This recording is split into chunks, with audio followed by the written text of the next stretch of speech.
Hello dear students, कैसे बेटा।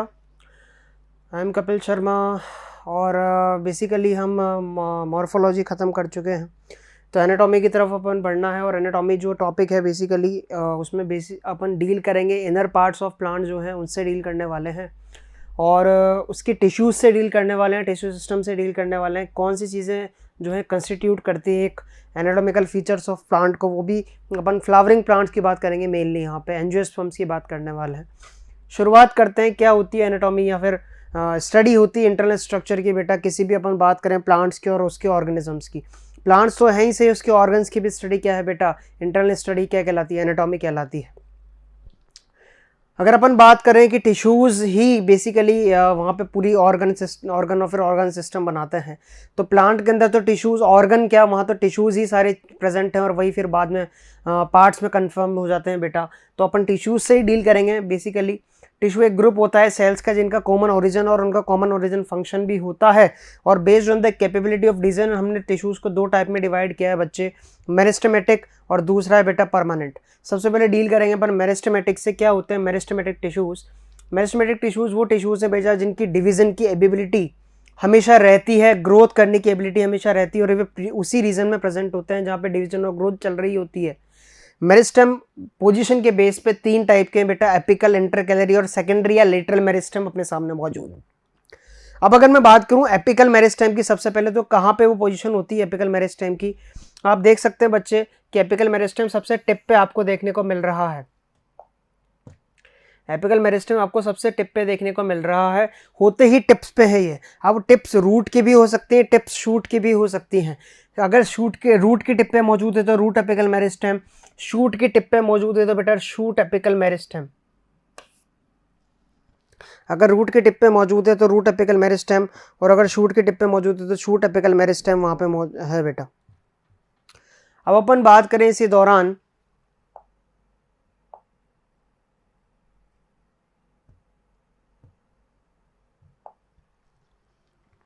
कि क्या होता है एपिकल मेरिस्टम। वो अकर्स होता है बेटा tips of roots and shoots and primary tissues, primary tissues बनाता है और टिप पे ही प्रेजेंट होगा रूट और शूट की, इतनी सी बात है बस। और बात करें कि ये एपिकल मेरिस्टम भी दो तरह का होता है, शूट एपिकल और रूट एपिकल। रूट में प्रेजेंट है तो बेटा रूट एपिकल, शूट की टिप पे प्रेजेंट है तो बेटा शूट एपिकल। अगर मैं बात करूँ रूट एपिकल मेरिस्टम की, तो root apical meristem tip of root पे प्रेजेंट होता है बेटा। आप देख सकते हैं यहाँ पे रूट कैप, और रूट कैप के ऊपर का जो रीजन है बेटा, वही पूरा जो रीजन है ये एपिकल रीजन है पूरा, यहाँ से यहाँ तक का जो रीजन है ये पूरा एपिकल रीजन है, और रूट एपिकल मेरिस्टम यहीं पे प्रेजेंट होता है बेटा।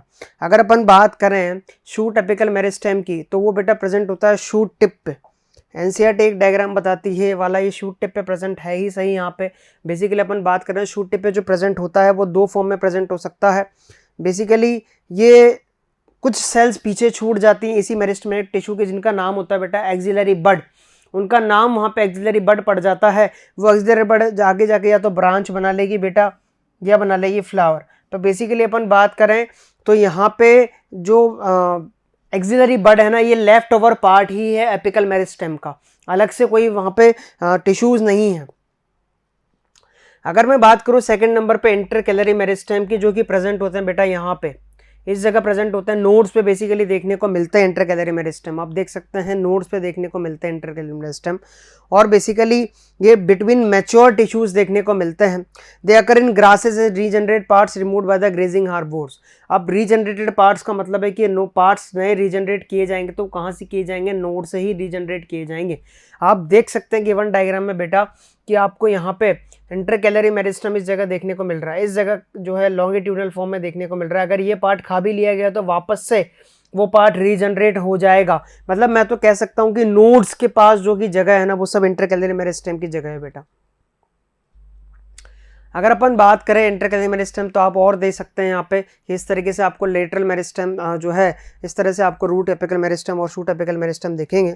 The apical and intercalary meristem are primary meristem. क्यों कहा जाता है इनको प्राइमरी मेरिस्टम, एपिकल और इंटरकैलरी को? क्योंकि भैया ये सबसे पहले जब प्लांट की ग्रोथ होना शुरू होती है ना, तो सबसे पहले यही आते हैं एपिकल और इंटरकैलरी, और कंट्रीब्यूट करते हैं अपना कंट्रीब्यूशन देते हैं प्राइमरी प्लांट बॉडी बनाने के लिए। प्लांट को अपन ने सीड फॉर्म में लगाया, सीड जब जर्मिनेट हुआ तो ऊपर जब वो बढ़ा ना, तो वहाँ पे जो मेरिस्टेम काम कर रहे हैं वो इंटरक्लेरी और एपिकल ही काम कर रहे हैं। एपिकल उसकी लेंथ बढ़ा रहा है प्लांट की, जमीन से उठ के थोड़ा इतना तो आ जाए, और इंटरक्लेरी भी उसका एलोंगेशन कर रहा है बीच बीच के पार्ट्स का। जो नोड्स हैं, इंटर नोड्स हैं, उनका एलोंगेशन कौन कर रहा है बेटा? वहाँ पे इंटरक्लेरी मेरिस्टेम कर रहा है। तो एक्चुअली प्राइमरी प्लांट बॉडी इतना तो बन के तैयार हो जाए। प्राइमरी प्लांट बॉडी कौन बना रहा है बेटा? वहाँ पे एपिकल और इंटरक्लेरी मेरिस्टेम बना रहे हैं। बात करें कि specific reasons of the apical meristem produce dermal tissues, ground tissues, और इसी एपिकल मेरिस्टेम के कुछ स्पेशल रीजंस जो हैं वो बाद में जाके ग्राउंड टिश्यूज और वेस्कुलर टिश्यूज भी बनाते हैं। अगर अपन बात करें यहाँ पे सेकेंडरी मेरिस्टेम या लेटरल मेरिस्टेम की बेटा, तो सेकेंडरी मेरिस्टेम, लेटरल मेरिस्टेम आपको यहाँ पे देखने को मिलता है। काम मेनली इतना सा है कि मैच्योर रीजन्स में देखने को मिलता है, और बेसिकली ये जिम्नोस्पर्म और डाइकॉट्स में देखने को मिलता है। तो ये उसी में देखने को मिलेगा जहाँ पे सेकेंडरी ग्रोथ हो रही है बेटा, ठीक है, इसलिए इसका नाम सेकेंडरी मेरिस्टेम भी है। फेसिकुलर वेस्कुलर कैम्बियम बनाता है, इंटरफेसिकुलर कैम्बियम और कॉर कैम्बियम। तीनों कैम्बियम, या बात करूँ कि वेस्कुलर कैम्बियम का फॉर्मेशन ही कौन करता है बेटा? यहाँ पे बात करते हैं कि लेटरल मेरिस्टेम करता है। तो प्राइमरी जो मेरिस्टेम्स हैं वो प्राइमरी प्लांट बॉडी बना रहे हैं, और जो बाद में जाके मैच्योर हो जाएंगे, सेकेंडरी ग्रोथ कराएंगे, वो अलग बॉडी बनाएंगे वहाँ पे। अब से यहाँ पे मेरिस्टेमेटिक टिश्यूज का जिक्र कर चुके हैं, तो परमानेंट टिश्यू पे आते हैं बेटा। Cells produced by primary and secondary meristem become structurally and functionally specialised. भाई जब तुम 10th में थे तब तुम्हारा कोई स्पेशल ब्रांच नहीं था, कोई स्पेशल सब्जेक्ट नहीं था। जब तुम 11th में आए तो तुमने एक स्पेसिफिक फंक्शन, एक स्पेसिफिक ब्रांच चूज करी कि मैं तो इसी में मास्टर्स करूँगा, इसी में बैचलर्स करूँगा, इसी में PhD करूँगा। तो बेसिकली ये जो ब्रांचिंग आपने करी है और स्पेसिफिक मैच्योर्ड फंक्शन आप परफॉर्म करने लगे हो, वही बेटा आपका क्या हो गया? मैच्योरेशन हो गया, और वही आपका डिफरेंशिएशन हो गया। और इसी तरह आप स्ट्रक्चरली और फंक्शनली स्पेशलाइज्ड हो चुके हो आप, और इसी तरह सेल्स भी स्ट्रक्चरली और फंक्शनली स्पेशलाइज हो चुके होते हैं डिवाइडेशन के लिए, और बेटा वही कहलाते हैं परमानेंट टिश्यूज। वो जो टिश्यूज बनाते हैं मैच्योर सेल्स, वो परमानेंट टिश्यूज कहलाते हैं। दो तरह के होते हैं परमानेंट टिश्यू बेटा, सिंपल परमानेंट टिश्यू और कॉम्प्लेक्स परमानेंट टिश्यू। बारी बारी से डिस्कस करते हैं। अगर सिंपल परमानेंट टिश्यू की बात करें तो 3 तरह के मिलेंगे आपको, पेरेन्काइमा, कोलेन्काइमा और स्क्लेरेन्काइमा। ये टिश्यूज जो हैं, इनके जो सेल्स हैं, all cells are similar in structure and function. Cells similar in structure function होते हैं। 3 टाइप्स, पेरेन्काइमा, कोलेन्काइमा और स्क्लेरेन्काइमा। बारी बारी से डिस्कस करते हैं। सबसे पहले बात करेंगे अपन पेरेन्काइमा की। क्या होता है पेरेन्काइमा? पेरेन्काइमा की अगर अपन जिक्र करें बेटा, तो आपकी जो सेल्स इसमें देखने को मिल रहे हैं वो आइसोडायमेट्रिक हैं बेटा। कैसे हैं? आइसोडायमेट्रिक हैं, और बनाते हैं major component within organ. जितने भी प्लांट ऑर्गन में, मैं तो कहता हूँ पूरा ग्राउंड टिश्यू जो है ना बेटा, NCERT कहती है पूरा ग्राउंड टिश्यू जो है वो परमानेंट, वो बात करें कि पेरेन्काइमेटस सेल्स का बना हुआ है बेटा। वहाँ पे सेल्स आर जनरली आइसोडायमेट्रिक होते हैं। They may be spherical, oval, round, polygonal और एलोंगेटेड। कैसे भी हो सकते हैं बेटा, इस तरीके से कैसे भी हो सकते हैं, लॉन्गिट्यूडनल कैसे भी हो सकते हैं। अगर अपन बात करें, इनकी जो वॉल्स है वो थिन होती है और सेलुलोज की बनी हुई होती है बेटा। दे आर क्लोजली पैक्ड देख सकते हैं इस तरीके से, ठीक है। और थोड़ा सा जो है बात करें कि इंटरसेलुलर स्पेस प्रेजेंट होता है बीच बीच में। अगर मैं इसी दौरान बात करूं कि पेरेन्काइमा कहाँ कहाँ पे किस किस पार्ट में प्रेजेंट होंगे, वो पार्ट जो फंक्शन परफॉर्म करेंगे फोटोसिंथेसिस का, स्टोरेज का और सीक्रीशन का। अगर फोटोसिंथेसिस करेंगे तो इसका मतलब उसमें क्लोरोफिल प्रेजेंट है तो क्लोरेन्काइमा हो जाएगा। अगर स्टोरेज करेंगे बेटा तो पेरेन्काइमा तो होगा ही सही। सीक्रीशन करेंगे तो भी वो पेरेन्काइमा हो जाएगा। अगर इसी दौरान मैं बात करूं कोलेन्काइमा की बेटा, तो कोलेन्काइमा आपको देखने को मिलेंगे एंगुलर फॉर्म में, आपको देखने को मिलेंगे बेटा एंगुलर फॉर्म में, और प्रेजेंट होते हैं बिलो द एपिडर्मिस। एपिडर्मिस के जस्ट नीचे प्रेजेंट होते हैं डाइकॉट प्लांट्स के अंदर। It is found as homogenous layer और in patches. It consist of cells with much thickened. आपको थिक कॉर्नर देखने को मिल रहा है। ये जो थिकनिंग है ना, ये थिकनिंग है, ये साइडों में ये कॉर्नर थिकनिंग जो आपको देखने को मिल रही है ना बेटा, ये सेल्यूलोज, हेमीसेल्यूलोज और पेक्टिन की डिपोजिशन से बनी हुई है। यहाँ पे किस किस की वजह से? सेल्यूलोज, हेमीसेल्यूलोज और पेक्टिन के डिपोजिशन की वजह से बनी हुई है लाला। और बनी हुई तो है, पर ये करती क्या है? ये यहाँ पे इलास्टिसिटी प्रोवाइड करता है। पेक्टिन यहाँ पे क्या प्रोवाइड करता है बेटा? मैकेनिकल स्ट्रेंथ के साथ साथ इलास्टिसिटी प्रोवाइड करता है। इसके जो सेल्स हैं बेटा वो स्पेरिकल, ओवल, पॉलीगोनल हो सकते हैं, और क्लोरोप्लास्ट भी उसमें कंटेन हो सकता है। मैकेनिकल सपोर्ट तो प्रोवाइड कर ही रहे यंग स्टेम और पीटियोल ऑफ लीफ को। अब पीटियोल जब फ्लैटर करता है विंड में बेटा, तो मैकेनिकल स्ट्रेंथ तो प्रोवाइड कर रहे हैं, उसको टूटने तो नहीं दे रहे, पर फ्लैटर होने से रोक भी नहीं रहे लाला। वो किसकी वजह से हो पा रहा है यहाँ पे? इन थिकंड कॉर्नर्स की वजह से, जिन पे क्या जमा है बेटा? सेलुलोज, हेमीसेलुलोज और पैक्टिन। पैक्टिन एक इलास्टिक सब्सटेंस है बेटा। The cells that contain chloroplast assimilate food. अब ऐसे क्लोरेनकाइमा सेल्स जिनके अंदर क्लोरोप्लास्ट है वो फूड भी एसिमुलेट करने लगे हैं, फोटोसिंथेसिस करने लगे हैं। थर्ड नंबर पे आता है बेटा स्क्लेरेनकाइमा। स्क्लेरेनकाइमा जो है बेटा, ये बेटा सख्त है। ये जैसे सख्त लड़के होते हैं वैसे ये भी सख्त हैं। और सख्त क्यों है बेटा? क्योंकि इनकी सेल वॉल्स जो है ना वो लॉन्ग है, नैरो है, cells with thick and lignified cell walls. Lignin जहां पे है वहां पे शक्ति अपने आप आ जाएगी बेटा। They are usually dead without protoplast. बेटा अंदर से मर चुके हैं, बिल्कुल डेड हैं, प्रोटोप्लास्ट है, कोई दिल नहीं है इनके सीने में। ठीक है, बात करें अपन इनका जो स्ट्रक्चर, ओरिजिन और डेवलपमेंट है, उसके बेस पे स्क्लेरेनकाइमा दो तरह के, फाइबर और स्क्लेरेट्स। आपको एक फाइबर देखने को मिल रहा है, आपको स्क्लेरेट देखने को मिल रहा है। फाइबर बेटा लॉन्ग पॉइंटेड एंड्स के साथ यहाँ पे मौजूद है। ल्यूमन भी वहां पे काफी अच्छा दिख रहा है आपको। ल्यूमन एक गैप होता है बेटा, ल्यूमन आपको काफी अच्छा दिख रहा है। और बात करेगी थिक सेल वॉल्स आपको दिखाई दे रही है टैपरिंग एंड्स के साथ या पॉइंटेड एंड के साथ अपन कहें। Thick walled, elongated and pointed cells हैं। आप इसी जगह स्क्लेरेट्स की बात करें तो बेटा राउंड इन शेप है। यहाँ पे ल्यूमन भी इसके मुकाबले तो बहुत कम है बेटा। और बात करें कि सिलेंड्रिकल भी होते हैं, dead cells, highly thicken dead cells हैं। थिक किसकी वजह से बेटे? क्योंकि लिग्निन यहाँ पे काफी देखने को मिल रहा है। बेसिकली स्क्लेरेट्स आपको देखने को मिलेंगे बेटा fruit wall of nuts, pulp of fruits like guava, पूछा गया एग्जाम में। Pear and sapota, seed coats of legumes and leaves of tea. ये बेटा यहां से लेकर यहां तक हर बार एग्जाम में पूछा गया है। मोस्ट इंपॉर्टेंट कहां कहां मिलते हैं sclereids? Fruit wall of nuts, pulp of fruits like guava, ठीक है, और पियर एंड सपोटा, चीकू। दरदरापन जो होता है ना बेटा, दरदरापन जो होता है उसके अंदर दाने दाने थोड़े से जो होते हैं। ग्रिटीनेस, ग्रिटीनेस अपन बात करें मेनली वर्ड यूज करते हैं। ग्रिटीनेस जो होती है गुआवा के अंदर, सपोटा के अंदर, वो सब किसकी वजह से होती है बेटा? स्क्लेरेट्स की वजह से होती है। अगर अपन बात करें इसी दौरान कि complex permanent tissue, simple permanent tissue में अपन ने पेरेन्काइमा, कोलेनकाइमा, स्क्लेरेनकाइमा डिस्कस किया। अब जिक्र करते हैं बेटा कॉम्प्लेक्स परमानेंट टिश्यू का। तो उसके अंदर जब देखते हैं तो कॉम्प्लेक्स परमानेंट टिश्यू आपको देखेंगे बेटा यहाँ पे दो वर्ड बार बार यूज होंगे, जाइलम और फ्लोएम। यही है कॉम्प्लेक्स परमानेंट टिश्यू बेटा। आपको जाइलम दिखेगा यहाँ पे और आपको फ्लोएम दिखेगा। ये जाइलम है बेटा कंबाइंड डायग्राम में, यहाँ पे आपको दिख रही है जो क्या है बेटा? ट्रैकीड्स, वेसल्स, वेसल्स हैं जाइलम की, ठीक है। और ये बात करें अपन यहाँ पे बीच में कैम्बियम है वेस्कुलर, और फिर फ्लोएम आ गया। फ्लोएम में सीव ट्यूब्स आपको दिखाई दे रही है। बारी बारी से डिस्कस करते हैं जाइलम और फ्लोएम के बारे में।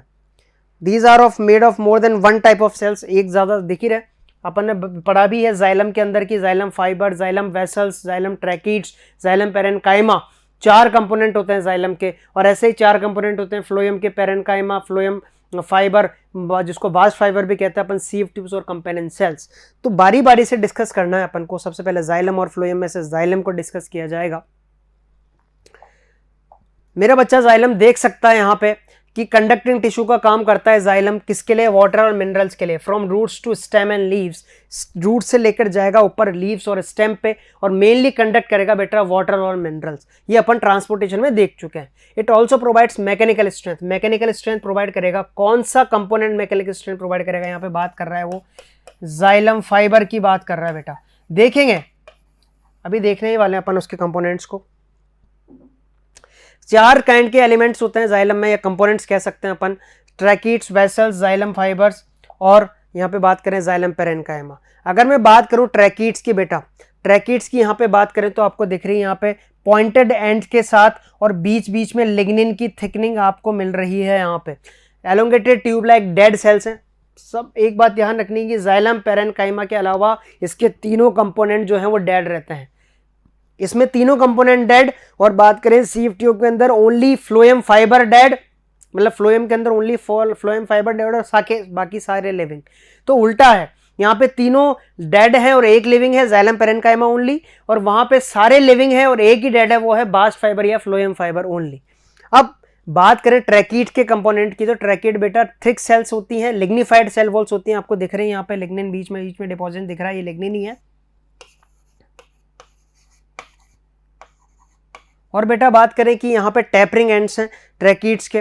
प्रोटोप्लाज्म इसके अंदर एब्सेंट है क्योंकि लिग्निन प्रेजेंट है, डेड होते हैं अंदर से। Inner layers of cell wall से थिकनिंग्स, मतलब अलग अलग थिकनिंग्स बना रही है। फ्लावरिंग प्लांट्स के अंदर ट्रैकिड्स और vessels main water transporting elements होते हैं बेटा। फ्लावरिंग प्लांट्स मतलब एंजियोस्पर्म के अंदर main water transporting substance. Vessel का अगर मैं जिक्र करूं तो आपको सिलेंड्रिकल ट्यूब यहाँ पे दिख रही होगी, थिकनिंग्स तो इसके अंदर भी आपको मिल रही है बेटा जी, ठीक है। लिग्निफाइड सेल वॉल्स तो इनके अंदर भी है, पर बीच में कैविटी बहुत ज्यादा है, कैविटी यहाँ पे बहुत ज्यादा है बेटा, कैविटी बहुत बड़ी है। प्रोटोप्लाज्म यहाँ भी एब्सेंट है क्योंकि डेड है, और बीच बीच में परफोरेशंस आपको मिल रहे हैं, यहाँ पे जाली जाली नुमा जो है चीज आपको दिख रही है। तो वेसल के ऊपर वेसल ऐसे जमी रहती है बेटा, एक पाइपलाइन के ऊपर पाइपलाइन के ऊपर पाइपलाइन, और बीच बीच में पाइपलाइन में जो है जालियां बनी हुई है ताकि पानी ऊपर आसानी से पहुंच सके। ट्रैकिड्स और वेसल्स ही मेन कंडक्टिंग एलिमेंट है एंजियोस्पर्म्स के, याद रखेगा मेरा बेटा। जिम्नोस्पर्म्स जो हैं उनके अंदर वेसल्स नहीं होती, ये मोस्ट इंपॉर्टेंट पॉइंट है बेटा, जिम्नोस्पर्म के अंदर वेसल्स नहीं होती, ये याद रखेगा बच्चा। अगर मैं बात करूं इसी दौरान जाइलम फाइबर्स की, तो जाइलम फाइबर्स क्या होते हैं, they have highly thickened walls and obliterated central lumen. आप देख सकते हैं यहाँ पे जाइलम फाइबर, यहाँ पे भी आपको जाइलम फाइबर देखने को मिल रहा है, ठीक है। ये हाईली थिकन्ड वॉल्स होते हैं इनके अंदर, तो cell obliterated central lumen, lumen भी बहुत कम है। ये सेप्टेट भी हो सकते हैं, एसेप्टेट, अगर सेप्टेट है तो सेप्टा बीच बीच में प्रेजेंट है, और एसेप्टेट है तो बिल्कुल रेगुलर हैं, पाइपलाइन की तरह काम कर रहे हैं, पर डेड हैं बेटा, सिर्फ मैकेनिकल स्ट्रेंथ प्रोवाइड करेंगे ये। Living and thin walled cells with cellulosic cell wall, living and thin walled cells with cellulosic cell wall, ये लिविंग है, याद रखेगा मेरा बच्चा, एक ही कंपोनेंट लिविंग है पूरे जाइलम का, वो है जाइलम पेरेन्काइमा। ये फूड स्टोर करते हैं इन द फॉर्म ऑफ बेटा टेनिन्स के फॉर्म में, ठीक है, टेनिन के फॉर्म में या स्टार्च के फॉर्म में। इसके अलावा रेडियल कंडक्शन करते हैं बेटा, ये रेडियल कंडक्शन करते हैं किसके थ्रू, रे पेरेन्काइमेटस सेल्स के थ्रू। रेडियल कंडक्शन एक तो लंबा का लंबा ऊपर जा रहा है लॉन्गिट्यूडनल, एक साइड के पार्ट्स को भी तो पानी चाहिए ना यार, प्लांट के पूरा मोटा तना है तो ऊपर तक तो पानी जा रहा है ट्रैकिड्स और वेसल से, पर साइड में पानी कैसे जाएगा, साइड में यहां से जाएगा रे पेरेन्काइमेटस सेल्स की वजह से। अगर इसी दौरान अपन बात करें प्राइमरी जाइलम और प्राइमरी जाइलम और सेकेंडरी जाइलम की, अगर जाइलम को देखा जाए तो प्राइमरी जाइलम होता है, और बात करें सेकेंडरी जाइलम होता है। सेकेंडरी जाइलम बनेगा जब सेकेंडरी ग्रोथ होगी, जब वुड बनना स्टार्ट हो जाएगी, लकड़ी बनना, पर अभी उसकी बात नहीं कर रहे, अभी प्राइमरी जाइलम की बात कर रहे हैं लाला। और प्राइमरी जाइलम तो नॉर्मली भी मिलेगा, अरे प्लांट जब तक क्या सेकेंडरी ग्रोथ नहीं करता, पानी नहीं चढ़ाएगा क्या, अरे पानी नहीं पिएगा क्या, फूड नहीं खाएगा क्या, बिल्कुल, तब तक तो प्राइमरी एक कंपोनेंट बना के रखना पड़ेगा ना अपन को, बिल्कुल रखना पड़ेगा सर। तो प्राइमरी जाइलम यहाँ पे मौजूद है, और वो दो तरह का है बेटा, प्रोटोजाइलम और मेटाजाइलम। जो पहले बन गया वो प्रोटो, जो बाद में बन गया वो मेटा। अब बात करें अपन कि स्टेम्स के अंदर जो प्रोटोजाइलम है वो बाहर की तरफ होता है। अगर स्टेम की जिक्र में लूं, डाइकोट स्टेम यहाँ पे डायग्राम गिवन है, और इसके अंदर जो बेटा बात करें कि यहाँ पे प्रोटोजाइलम आपको दिखाई देगा, प्रोटोजाइलम बाहर की तरफ यहाँ पे है, प्रोटोजाइलम लेट्स सेंटर की तरफ है, अपन बाहर से सेंटर की तरफ आ रहे हैं, आउटसाइड से इनसाइड, तो यहाँ पे प्रोटोजाइलम अंदर की तरफ, मेटाजाइलम बाहर की तरफ है बेटा। तो इस कंडीशन को बोलते हैं एंडार्क। प्रोटोजाइलम की पोजीशन के बेसिस पे ही अपन ने नाम दिया, अंदर तो एंडार्क, अंदर तो एंडार्क, बाहर तो एक्सार्क। अब स्टेम के अंदर तो क्या है, प्रोटोजाइलम अंदर की तरफ है रे लाला, और अगर बात करें कि रूट के अंदर प्रोटोजाइलम बाहर की तरफ, तो अंदर नहीं बाहर तो एक्सार्क। रूट्स के अंदर एक कंडीशन मिलेगी आपको बेटा, एक्सार्क कंडीशन मिलेगी इन रूट्स, ठीक है, एक्सार्क कंडीशन, और इन स्टेम बात करें वहां पे एंडार्क कंडीशन मिलेगी। एंडार्क कंडीशन के अंदर प्रोटोजाइलम लाइट्स टुवर्ड्स सेंटर बस, और एक्सार्क कंडीशन के प्रोटोजाइलम लाइट्स टुवर्ड्स पेरिफेरी। बाहर है तो एंजार्क एक्सार्क, अंदर है तो एंडार्क अंदर एंडार्क, ऐसे याद कर सकते हैं बेटा। इसी तरह फ्लोएम का भी जिक्र करते हैं, उसके कंपोनेंट की भी बारी बारी से बात करते हैं अपन। फ्लोएम को बास्ट भी कहा जाता है बेटा। In angiosperm phloem is composed of sieve tube, 4 component, sieve tube, companion cell, phloem parenchyma, phloem fibre. इसमें जो है एंजियोस्पर्म्स जिम्नोस्पर्म्स के अंदर एल्ब्यूमिनस सेल और सीप सेल्स होते हैं, सीप ट्यूब्स और कंपेनियन सेल नहीं होते, उनकी जगह जिम्नोस्पर्म के अंदर बेटा, मोस्ट इंपॉर्टेंट पॉइंट ध्यान रखेगा मेरा बच्चा, उनकी जगह जिम्नोस्पर्म के अंदर होते हैं सीप सेल्स और कंपेनियन सेल्स नहीं होते हैं, वहां पे सीप ट्यूब्स और कंपेनियन सेल्स नहीं होते हैं, वहां पे एल्ब्यूमिनस सेल होते हैं और सीप सेल होते हैं बेटा। क्या होते हैं, एल्ब्यूमिनस सेल और सीप सेल्स होते हैं जिम्नोस्पर्म के अंदर। चलिए आइए आगे बात करते हैं सबसे पहले सीप ट्यूब की, एलिमेंट्स की। ये लॉन्ग होते हैं, ट्यूब लाइक स्ट्रक्चर होता है, अरेंज लॉन्गिट्यूडनली कंपेनियन सेल के साथ एसोसिएटेड होते हैं। आप देख सकते हैं सीप ट्यूब्स हैं, कंपेनियन सेल्स हैं बेटा, पिट से अरेंज है, पिट से दोनों कनेक्टेड हैं। और बात करते हैं कि इनकी एंड वॉल्स आपको परफोरेटेड दिखाई दे रही होंगी, छलनी की तरह दिखाई दे रही है। खाना छलनी की तरह ऊपर जाएगा बेटा, छन के जाएगा। और बात करें कि एक मैच्योर सीव एलिमेंट के अंदर लार्ज वैक्यूल होती है बट न्यूक्लियस नहीं होता, याद रखेगा। अब न्यूक्लियस नहीं है तो इसके फंक्शन को कौन कैरी आउट करेगा बेटा? कंपेनियन सेल कैरी आउट करेगा। Function of sieve tubes are controlled by nucleus of companion cell. आया समझ? जो सबसे पहले बन गया बेटा वो प्रोटोफ्लोएम फ्लोएम, और जो बाद में बना वो मेटाफ्लोएम। यहाँ पे भी ये चीज है। और बात करेंगे प्रोटोफ्लोएम में नैरो सीव ट्यूब्स होती है, मेटाफ्लोएम में बिगर सीव ट्यूब्स होती है। Conduction of food materials from leaves phloem का फंक्शन है। अब कंपेनियन सेल का जो अपन जिक्र करते हैं तो इनका मेन फंक्शन ये है कि बेटा यहाँ पे पेरेनकाइमेटस सेल से, कंपेनियन सेल एक तरह के कैसे सेल है? पेरेनकाइमा के बने हुए सेल है, ठीक है बेटा। और ये सीव ट्यूब एलिमेंट्स के बेटा बात करें कि वहां पे फंक्शन को कंट्रोल करते हैं। आपस में कैसे कनेक्टेड है बेटा? आप देख सकते हैं यहाँ पे पिट फील्ड से कनेक्टेड है। ये पीठ बीच बीच में पिट फील्ड्स हैं जिसकी वजह से ये जो है कंट्रोल कर लेते हैं। इसी दौरान अपन बात करें फ्लोएम पेरेनकाइमा की, it is made up of elongated tapering cylindricals and which have dense cytoplasm nucleus.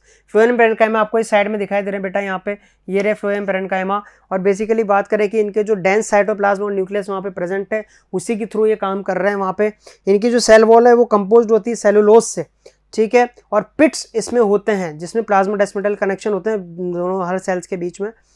Phloem parenchyma absent होते हैं मोस्ट ऑफ द मोनोकॉट्स के अंदर, क्योंकि मोनोकॉट्स के अंदर सीक्रेशन जैसे फंक्शन परफॉर्म नहीं किए जाते, जबकि बात करें ज़्यादा नहीं किए जाते, पर डाइकॉट्स के अंदर बेटा बहुत ज़्यादा किए जाते हैं। इसलिए म्यूसिलेज, रेजिन और लेटेक्स ये सब्सटेंस बेटा किसके अंदर स्टोर होते हैं? ये स्टोर होते हैं बेटा वहाँ पे फ्लोएम पेरेनकाइमा के अंदर। तब अपन बाहर कट लगाते हैं तो वहाँ पे रेजिन अपन को मिलता है, क्योंकि फ्लोएम जो है सेकेंडरी ग्रोथ करते हुए बाहर की तरफ आ जाता है, वो बाद में देखेंगे।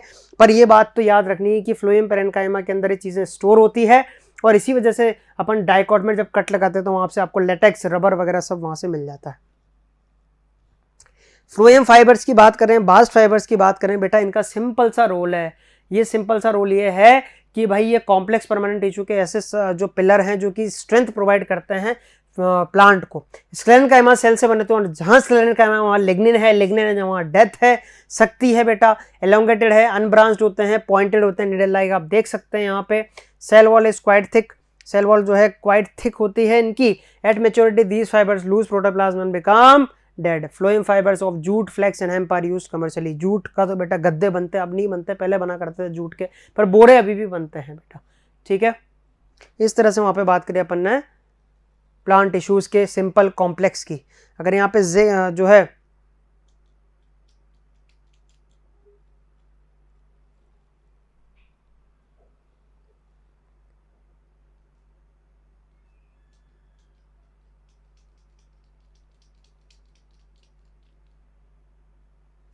तो इसी तरीके से अपन बात करें यहाँ पे टिश्यू सिस्टम की बेटा। अब एक नया टॉपिक अपने सामने आ चुका है जिसका नाम है बेटा टिश्यू सिस्टम।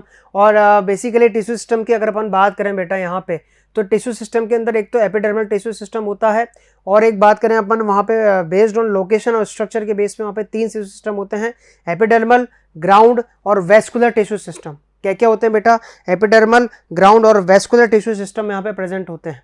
तो बेसिकली अपन बात करें तो यार सबसे पहले एपिडर्मल टिश्यू सिस्टम से डील करें तो ये पूरी बात करें कवरिंग बनाता है पूरी प्लांट बॉडी की।